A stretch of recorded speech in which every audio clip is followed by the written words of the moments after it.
Satuan Reserse Kriminal Labuhan Batu Selatan menggelar rekonstruksi kasus pembunuhan yang menimpa NR 53 tahun, Kamis 3 Juli 2025. Kegiatan ini dilaksanakan di halaman Mapolres Labuhan Batu Selatan dan turut melibatkan pihak Kejaksaan Negeri Labuhan Batu Selatan.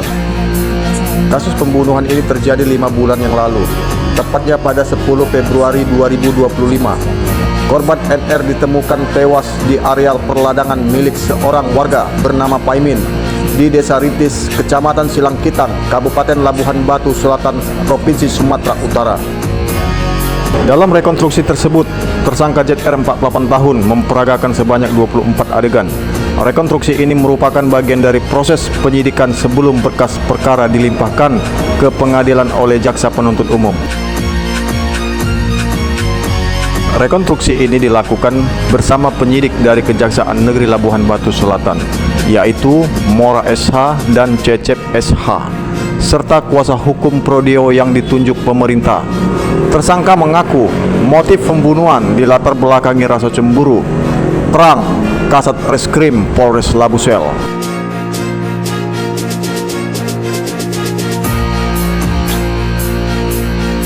Kami hormati teman-teman penyidik dan penyidik pembantu, dan juga yang kami hormati penasihat hukum, dan yang kami hormati para saksi, dan yang kami hormati teman-teman media. Jadi kita melaksanakan rekonstruksi. Rekonstruksi adalah reka ulang kejadian suatu peristiwa tindak pidana untuk menguji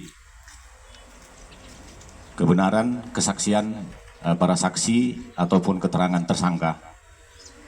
Jadi diharapkan kepada para penyidik dan juga teman-teman dari Jaksa Penuntut Umum, penasihat hukum untuk bisa sama-sama nanti kita menyaksikan rekonstruksi ini dan memberikan masukan dan melihat, menilai keterangan daripada para saksi dan juga keterangan tersangka. Peristiwa pidana yang telah terjadi terhadap diri korban pembunuhan, yaitu korban atas nama almarhum N. Bururi Tonga. Mungkin itu. Dari pengakuan tersangka, diketahui bahwa ia dan korban sempat menjalin hubungan asmara cukup lama. Malam kejadian, tersangka melihat korban sedang bernyanyi bersama pria lain di sebuah warung, sehingga timbul rasa cemburu dan terjadi cekcok antara keduanya.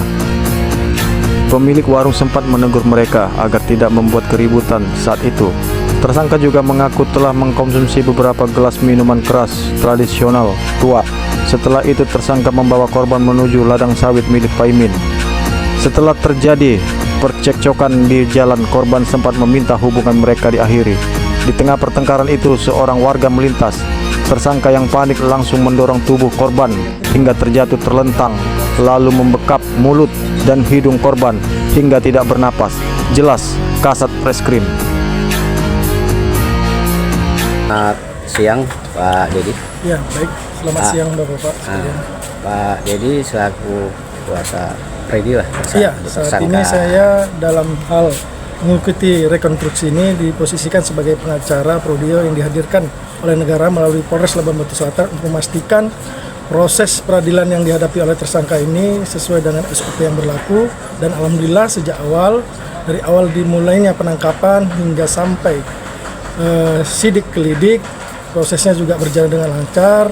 Tersangka juga menjalankan pemeriksaan dengan kooperatif, dan diharapkan atas pengakuan beliau ataupun tersangka dengan sebenar-benarnya bisa membantu para majelis hakim nantinya di pengadilan nanti bisa menghukum sesuai dengan apa yang sudah diperbuatnya dan berlaku di negara Republik Indonesia.